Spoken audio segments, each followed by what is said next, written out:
Welcome back to Awful Stories.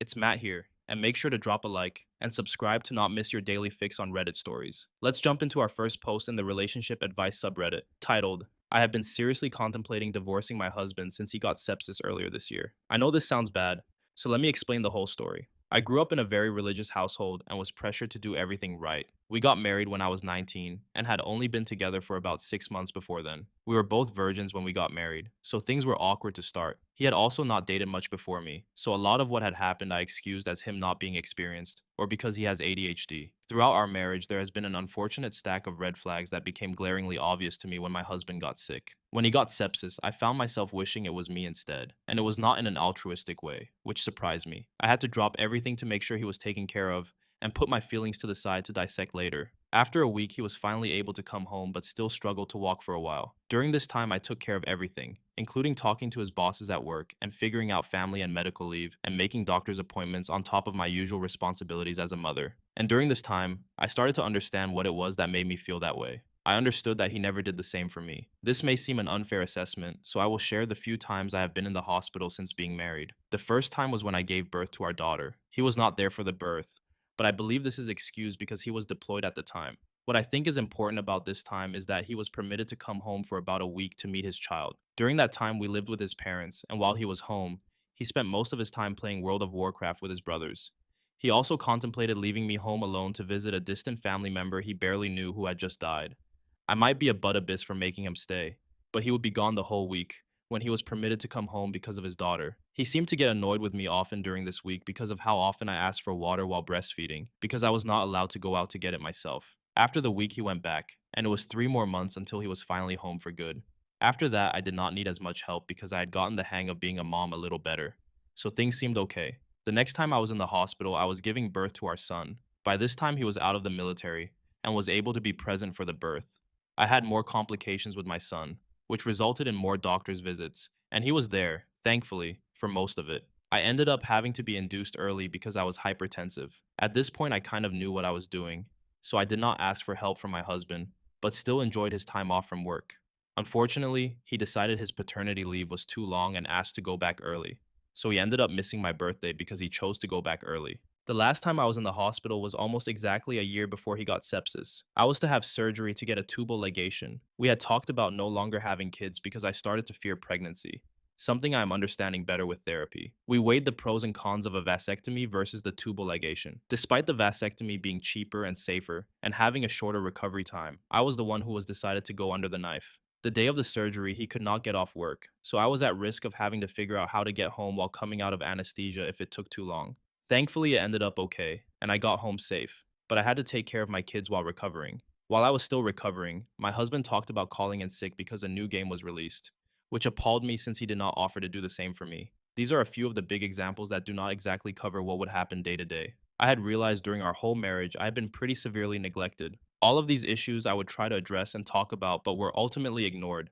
as he would fall into bad habits. So I started picking apart our relationship and started to realize other issues, like threatening to off himself when I set boundaries, or pressuring me into sex even after I said no, or refusing some of my necessities because of money issues, and then turning around and buying a new game or Warhammer. I have told him about wanting a divorce, and he threatened to off himself, so instead we are in therapy. I still feel disconnected and done with the relationship, and I'm not sure if I can fix it. I just feel so lost. What would be your advice on how to proceed? No Try said, start planning for your future without him. You have been able to see clearly now how things actually are, and you know you deserve better. His threats are empty anyway. Focus on creating your own future. Talk to an attorney and see your options. Take practical steps, and do not be manipulated or gaslit by him. You know the reality of your marriage now. Do not let him convince you that it is something else. Good luck. To this art addict said, and when you leave, do it when he is not home. If he calls threatening to self-harm, hang up and call the police for a welfare check. They will make sure he is okay and gets any help and support he needs should he actually need it. Time in the emergency room with one-on-one supervision until he can see a psychiatrist, etc. Either he is taken care of until stable and exactly where he needs to be, or he learns not to make empty threats to manipulate you.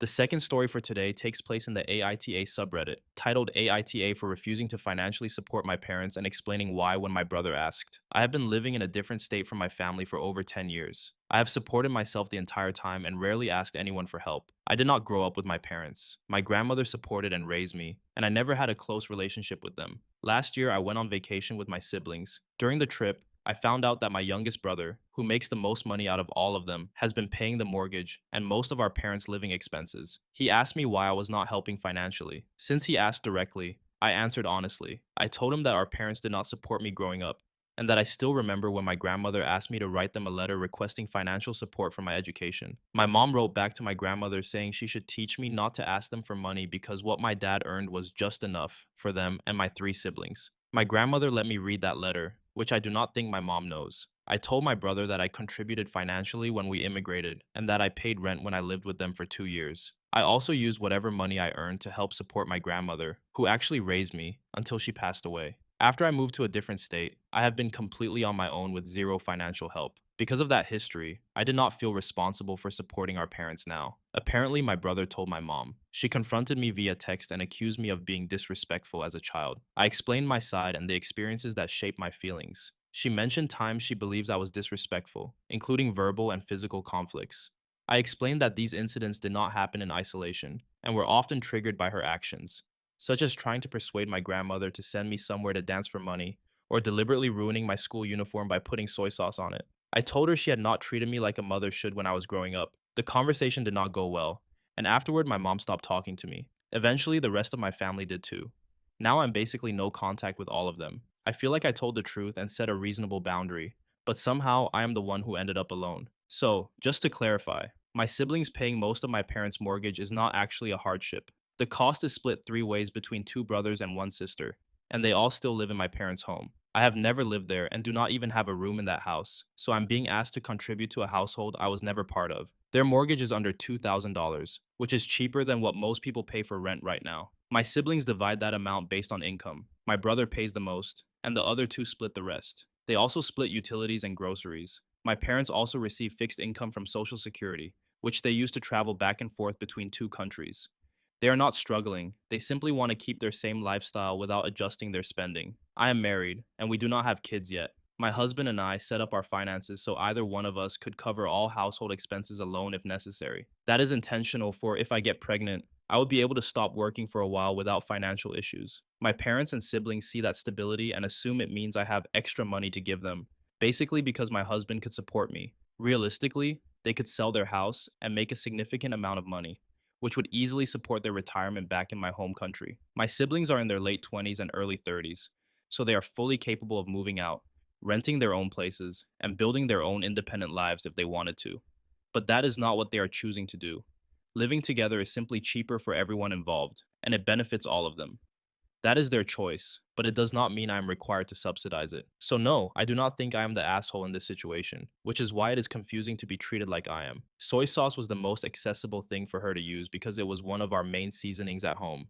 When I was a teenager, school meant everything to me. It was my escape, and the only path I saw toward a better future. Damaging my uniform was not random. It was the easiest and most effective way for her to hurt me. It was a big deal too because I only had one uniform, which means I hand washed it as soon as I got home, then let it air dry overnight, and woke up early in the morning to iron it. I basically had to hand wash it and dry it using an iron just to make it to school that day. Think of it like someone deliberately pouring red wine on a wedding dress. It is meant to destroy the one thing they know matters most to you. Yes, during that time, going abroad to dance is often used as a cover to lure girls into trafficking. It is presented as legitimate work, but many end up exploited once they get there. I hope that helps clarify it. OP is absolutely not the asshole here, and honestly, if anything, this just confirms for me how necessary distance can be with family like this. Reading this, what stands out first is that OP's family is only suddenly interested in her when they see her stability as a resource they can tap into, not as something she worked incredibly hard to build alone. They weren't there when she needed support as a child or young adult, but they're perfectly comfortable trying to guilt trip her now that she and her husband are doing well. That's not family, that's opportunism dressed up as duty. The part about her mother telling the grandmother to teach OP not to ask for money, because the father's income was just enough for them and the three siblings, is brutal. That's not just we're struggling, that's explicitly saying, you don't count, you're outside the circle. Then decades later, that same circle turns around and says, "Why aren't you contributing?" As OP, I'd feel like they only remember I'm part of the family when it's time to pay the bill. So in my eyes, OP is firmly not the asshole. She just finally matched her level of investment in this family to the level of investment they showed her all along.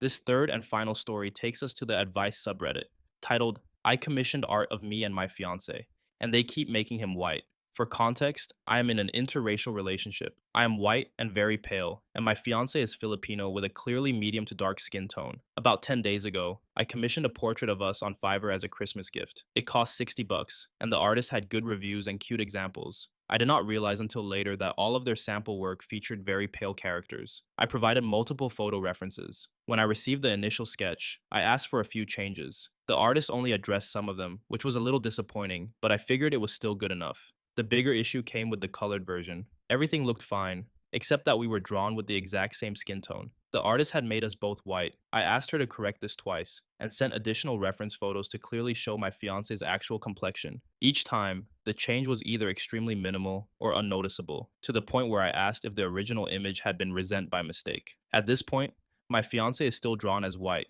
and it does not look like him. I am uncomfortable accepting artwork that inaccurately represents him, but I also do not want to be rude or come across as annoying. I have already exceeded the listed number of revisions, the delivery date has passed, and Christmas is very close. I realistically only have today and Monday to get this printed. What should I do here? Is it reasonable to push back again, or escalate this? Or should I just accept it and move on? Update. An artist on Reddit was a huge help and fixed my fiance's skin color perfectly. I sent it to print, and everything should be ready in time for Christmas. I did have to accept the original work to get the watermark off. I already paid the 60, and I did not request a refund. I figured it all worked out in the end, and I'm still using mostly their work for the gift. Plus, they did spend time working on it. I left a review about them not being able to draw people of color.